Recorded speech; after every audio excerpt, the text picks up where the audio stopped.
Thank you, everyone. Elizabeth, thank you for being with us. As you know, Fortune went all in on the Theranos story. I mean, the notion that with a single pinprick you could get blood and do many dozens of blood tests at one time at a much lower cost was compelling, as it was obviously to your funders. We put you on, I think we were the first magazine to put you on the cover. We even put you last year on our Business Person of the Year list, which we'll be honoring you and others for tonight. So it was kind of a shock to us to discover a few weeks ago that you're really only doing one test with that pinprick. Do you think the hype, did we both let the hype get ahead of the story if you're only doing one test? Well, let me just start by saying, and I'll talk about that decision to transition our systems to the FDA framework, which led us right now, as of this moment, for the last few weeks only, to run just one test in a minute. But I think, part of this is we've looked at all of these articles over the course of the last couple weeks, and I'm an engineer, and we've tried to approach this the way we approach everything, which is understanding, what was written, what's accurate, what's not accurate, and how did it happen? And so we went through these in detail, and we've seen that much of what has been written is not accurate. And so we've asked ourselves, what did we do to get into this kind of place in which we're reading this kind of stuff all over the national media? And what we've concluded from that is that we need to do a better job of communicating, and we want to be the best at that. I mean, as you can tell from this coverage, I'm definitely not a PR person. And so, we need to get that out there. And part of that was that, we have not put into the public domain much of our technology and operations historically. We've talked about our work that we're doing on the policy front in the context of prevention and early detection, but we haven't talked about our devices and the fact we've developed hundreds of assays. Well, I want to come back to that about putting the data and the information out in the public domain so people can really see what you're doing. But let's stick with the communications thing for a second, because I actually think you are an extraordinary communicator, and I want to show a clip we have from the TED talk that you did, I don't know, 9 months ago. Yeah. Let's just take a look at this clip and then talk about it. Could we play the clip, please? We've made it possible to run comprehensive laboratory tests from a tiny sample or a few drops of blood that could be taken from a finger.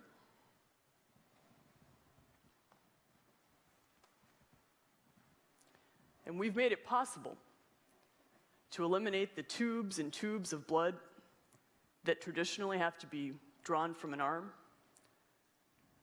and replaced it with the nanotainer. So we have made it possible to do comprehensive lab tests from a prick from the finger and to eliminate the tubes and tubes of blood. Yeah. In retrospect, when you look at where you are today, one test with the prick of blood, wasn't that going too far? So we have developed hundreds of tests over the course of the last 12 years that can run a tiny sample using proprietary Theranos technology. And part of, when I talk about communicating, what we need to do is we need to get that data out there. And I've talked publicly over the course of the last couple of weeks that we've made a decision now to take the data that we've generated for our FDA submissions and put it into the public domain, and we will.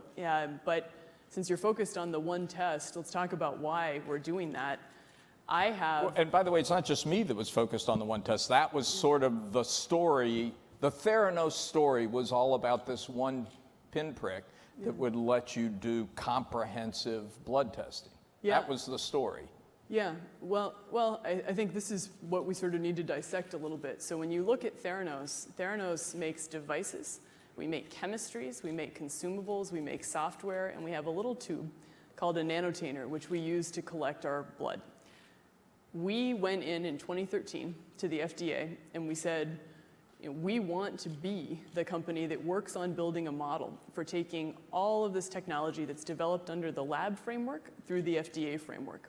And we believe in it so strongly because we believe in an individual's right to access their own data. And so we have been, and we've been working on that for 2 years now. What happened in the last few weeks is that we decided that we would take just the tube, not the tests, not the devices, not the chemistry, and cut it over to the FDA quality system, which meant that temporarily, as we transition, which has now been just a few weeks, we would not be using that tube to collect our samples, right? This has nothing to do with our tests. Now you're confusing me. How many tests are you doing right now from a simple pinprick as you described in that TED Talk? Yeah, so right now, just because of this FDA transition, we're only doing one, right?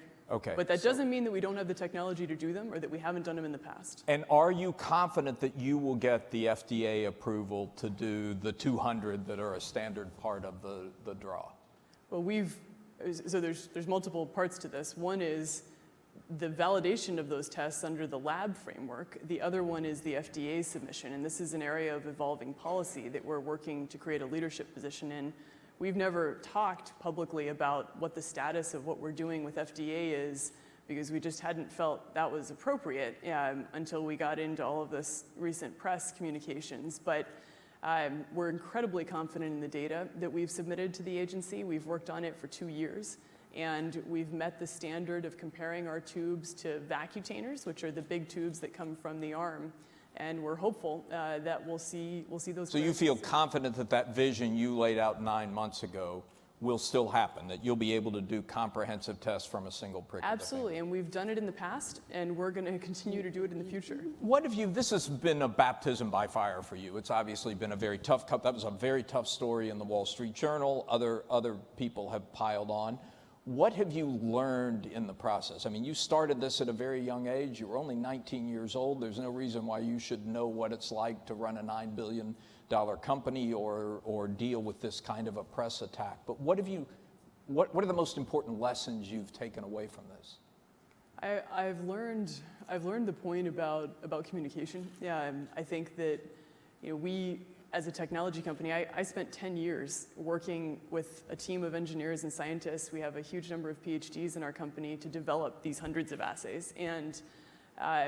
And we never talked to the press once, right? I mean, we barely had a website. Oh, but you talked.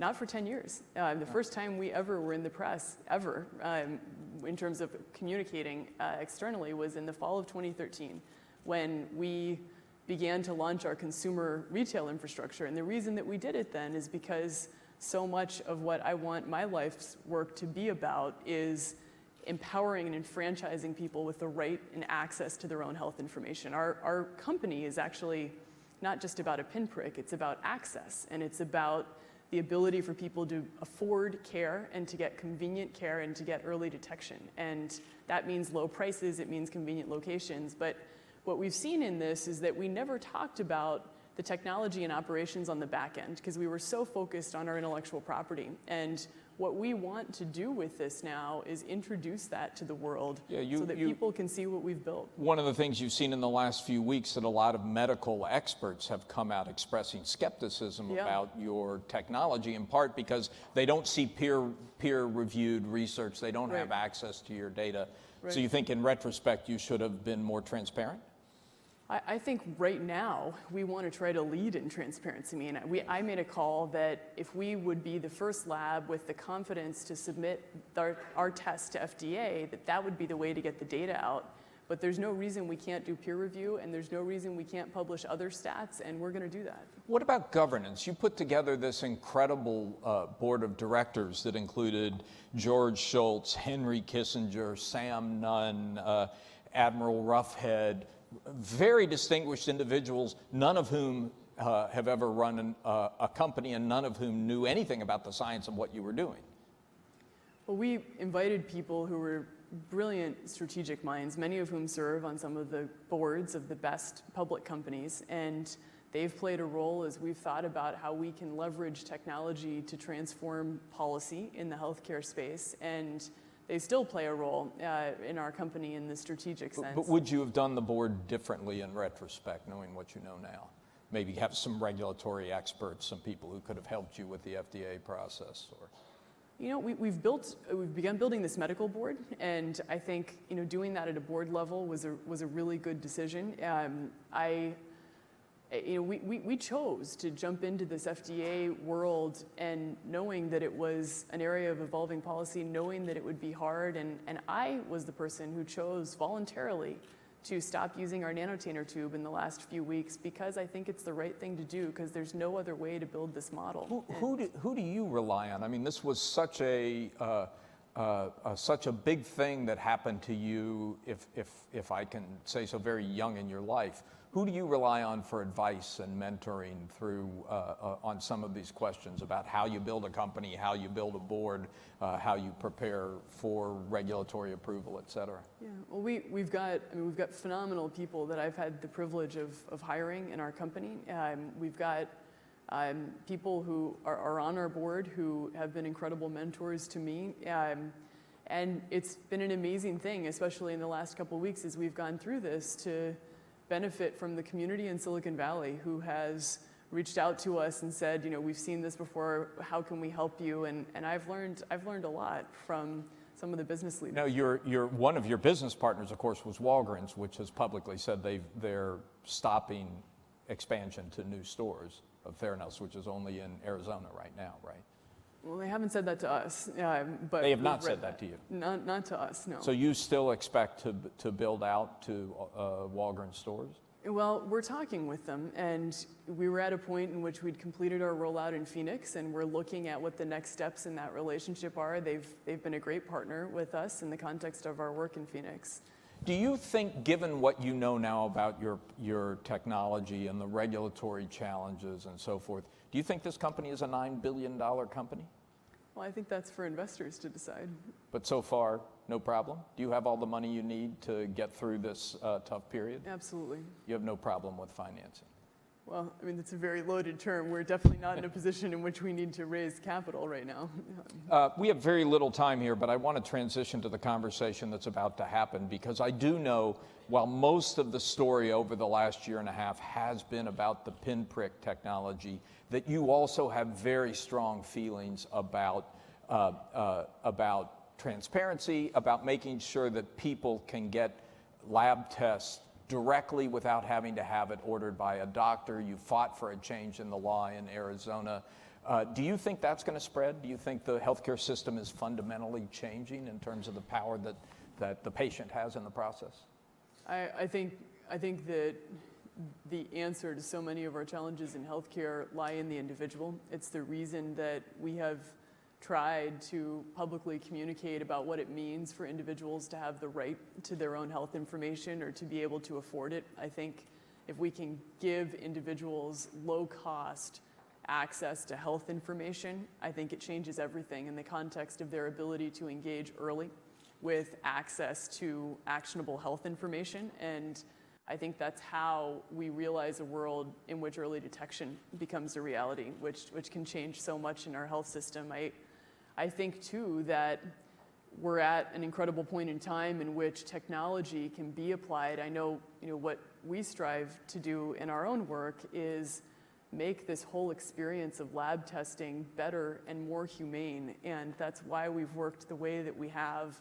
I started this company because I've lost people in my family to cancer and other diseases, and I know what that means. And I think that if you engage individuals with that access, you can change what we've all experienced there. So much more I would like to talk about, but this is all the time that we have. Elizabeth, thank you very much for being with us.